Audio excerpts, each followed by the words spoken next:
Hello movie lovers. Suraj explain present venom the last dance. तो कहानी शुरू होती है क्लिंटर से, जहां हम देखते हैं कि क्लिंटर के अंदर बहुत सारे सिम्बायोट हैं और उनके बीच बैठा होता है उनका लीडर नल। पर नल को बाकी सिम्बायोट कैद करके रखे थे। वो कहता है कि मैं नल हूँ, द गॉड ऑफ डार्कनेस, और मैंने ही सिम्बायोट्स प्रजाति को जन्म दिया है। लेकिन उसी के बनाए सिम्बायोट्स ने उसे धोखा दिया और यहाँ कैद कर लिया। अब इस केज से निकलने के लिए नल को कोडेक्स चाहिए, जो यहाँ से निकलने की चाबी है। और यहीं पर जेनोफेज नाम के क्रिएचर्स भी होते हैं जो सिम्बायोट्स को मारकर खाते हैं, और ये नल के वफादार हैं। वो जेनोफेज को ऑर्डर देता है कि वो यूनिवर्स की हर जगह जाकर कोडेक्स को ढूंढे, ताकि वो आजाद होकर यूनिवर्स को तबाह कर डार्कनेस को फैला सके। अब सभी जेनोफेज कोडेक्स की तलाश में निकल जाते हैं। इसके अगले सीन में हम एडी को देखते हैं, जो एक बार में बैठा था और वो एमसीयू हीरोज के बारे में जानने की कोशिश कर रहा था। बार अटेंडर बताता है कि थेनोस ने इस यूनिवर्स में 5 सालों के लिए आधे पॉपुलेशन को गायब कर दिया था। ये सीन स्पाइडरमैन नो वे होम वाला है। इसके बाद वो अपने यूनिवर्स में वापस आ जाता है, क्योंकि डॉक्टर स्ट्रेंज ने अपना स्पेल कास्ट कर लिया था। अपने यूनिवर्स में भी वो उसी बार में पहुंच जाता है।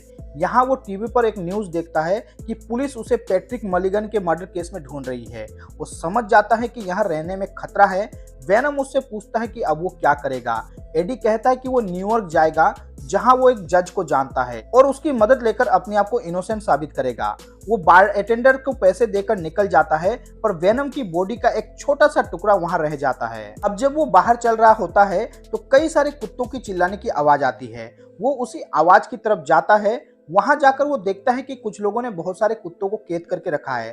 शायद वो उन्हें बेचना चाहते थे। एडी उन लोगों से कुत्तों को छोड़ने के लिए कहता है। वे लोग एडी पर गोली चलाते हैं। तभी वेनम उसकी शरीर से बाहर आ जाता है और उन लोगों को मारकर उनका सर खा लेता है, और वो कुत्तों को छुड़ाकर बाहर आ जाते हैं। फिर वो वहां से निकलकर आगे बढ़ने लगता है। उसी वक्त हम पीछे की बिल्डिंग में एक जेनोफेज को भी देखते हैं, पर एडी उसे नहीं देख पाता और वो आगे बढ़ जाता है। दूसरी तरफ हम देखते हैं कि एक आदमी एडी के ऊपर नजर रख रहा है।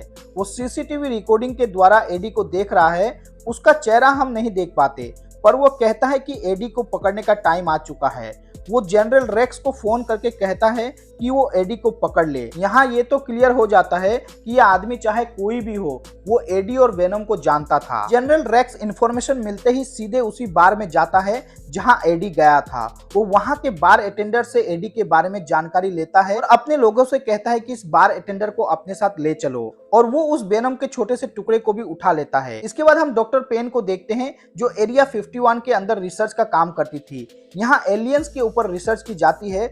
धरती में जितने भी सिम्बायोट्स हैं उन्हें पकड़कर यहीं पर रखा गया है। यहाँ पर डॉक्टर पाइन से मिलने जनरल रेक्स भी आते हैं। यहाँ हम जान पाते हैं कि जनरल रेक्स भी एरिया 51 के लिए काम करता है। डॉक्टर पाइन को वेनम का छोटा टुकड़ा देता है रिसर्च के लिए। फिर वो एक रूम में जाते हैं जहाँ एक आदमी कैद था, और वो है पैट्रिक मलिगन, जो कि जिंदा है। डॉक्टर और रेक्स की बातों से हमें पता चलता है कि पैट्रिक एक्चुअली मर चुका था, पर एक सिम्बायोट से इसका बॉन्ड कराने पर वो जिंदा हो गया। तभी पैट्रिक मलिगन कहता है कि तुम सब खतरे में हो, और ये वो नहीं, उसके अंदर का सिम्बायोट कहता है। वो उन्हें नल के बारे में भी बताता है, और ये भी बताता है कि उसे आजाद होने के लिए कोडेक्स चाहिए। इसके बाद हम देखते हैं कि एडी वेनम बनकर एक प्लेन से चिपक गया है, और उसी प्लेन के जरिए वो न्यूयॉर्क आ रहा है। तभी उसी प्लेन के ऊपर एक जेनोफेज आ जाता है। अब इनके बीच फाइट होती है, और जेनोफेज को वेनम की बॉडी के अंदर कोडेक्स दिखता है जो उसके गले में था। लेकिन वेनम किसी तरह जेनोफेज से बच निकलता है। नीचे आकर एडी वेनम से पूछता है वो क्रिएचर कौन था। तो वेनम एडी को बताता है कि वो एक जेनोफेज है जिसे नल ने भेजा है कोडेक्स लाने। वो कोडेक्स के बारे में बताता है कि एक सिम्बायोट के अंदर अपने होस्ट को जिंदा करने की पावर होती है। एक होस्ट के मर जाने पर जब सिम्बायोट उसे फिर से जिंदा करता है तो दोनों की बॉडी में एक एनर्जी डेवलप होती है। वही एनर्जी कोडेक्स है। तो एडी कहता है कि अच्छा है, हमारे पास कोडेक्स नहीं है, क्योंकि मैं तो कभी मरा ही नहीं। तो वेनम कहता है कि तुम एक बार मर चुके हो। फिर हमें पता चलता है कि वेनम 1 में उसकी मौत हो गई थी, तो वेनम ने उसे जिंदा किया था, इसलिए उनके पास कोडेक्स है। और जब तुम वेनम बनते हो तो जेनोफेज को ये कोडेक्स नजर आता है, क्योंकि कोडेक्स चमकने लगता है, और दूर से भी जेनोफेज को इसका सिग्नल मिल जाता है। इसलिए हम अब पूरी तरह से ट्रांसफॉर्म नहीं होंगे। फिर आगे उन्हें एक घोड़ा मिलता है, और वेनम घोड़े के शरीर को अपनाकर एडी को वहां से ले जाने लगता है। लेकिन चलते चलते जैसे ही वो नदी के पास पहुंचते हैं, वहां जनरल रेक्स अपनी टीम के साथ आ जाता है। वो उन पर हमला करता है।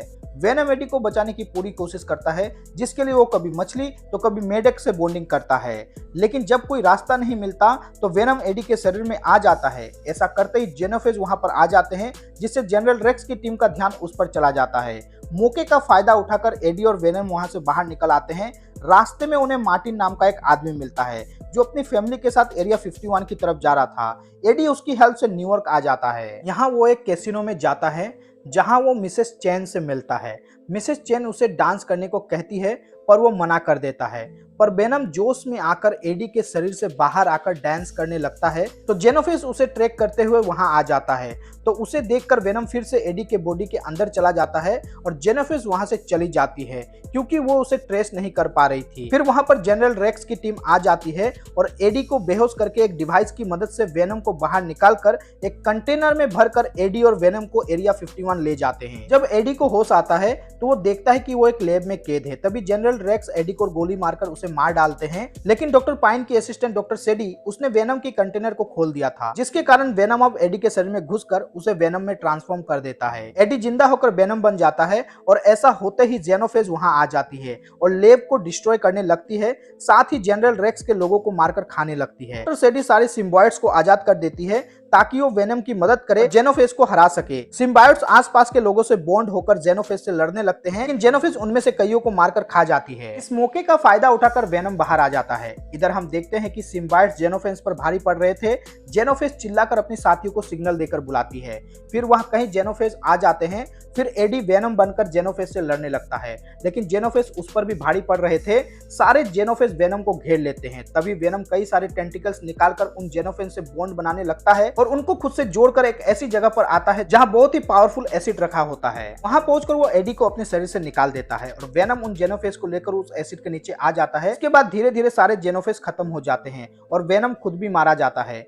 एडी घायल होकर बेहोश पड़ा था। इधर डॉक्टर पाइन एक कंटेनर से एक सिम्बाइट को निकालती है और वो स्कॉन सिम्बाइट होती है और वो स्कॉन बनकर अपने असिस्टेंट को लेकर वहां से निकल जाती है। दूसरी तरफ जब एडी को होश आता है तो वो अपने आप को एक हॉस्पिटल में पाता है। यहाँ उससे मिलने यूएस मिलिट्री का एक सीनियर ऑफिसर आता है। वो कहता है कि तुम्हारे और वेनम की वजह से हम बच गए हैं, इसलिए वो एडी के ऊपर लगे सारे चार्जेस को रद्द कर देता है। अब एडी एक नॉर्मल लाइफ जीने लगता है, पर उससे वेनम की काफी याद आती है और यहीं पर मूवी खत्म हो जाती है। मूवी के मिड क्रेडिट सीन में हमें नल के प्रॉपर फेस को दिखाया जाता है, जो कहता है कि अब मैं पूरे यूनिवर्स को खत्म कर दूंगा। यानी कि नल को हम एक प्रॉपर विलेन के तौर पर आने वाली एमसीयू मूवीज में देख सकते हैं। पोस्ट क्रेडिट सीन में उसी बार अटेंडर को हम देखते हैं जिसे जनरल रेक्स एरिया 51 में लाया था। वो एरिया 51 के बाहर खड़ा था। वो देखता है कि आसपास की सारी चीजें नष्ट हो चुकी है।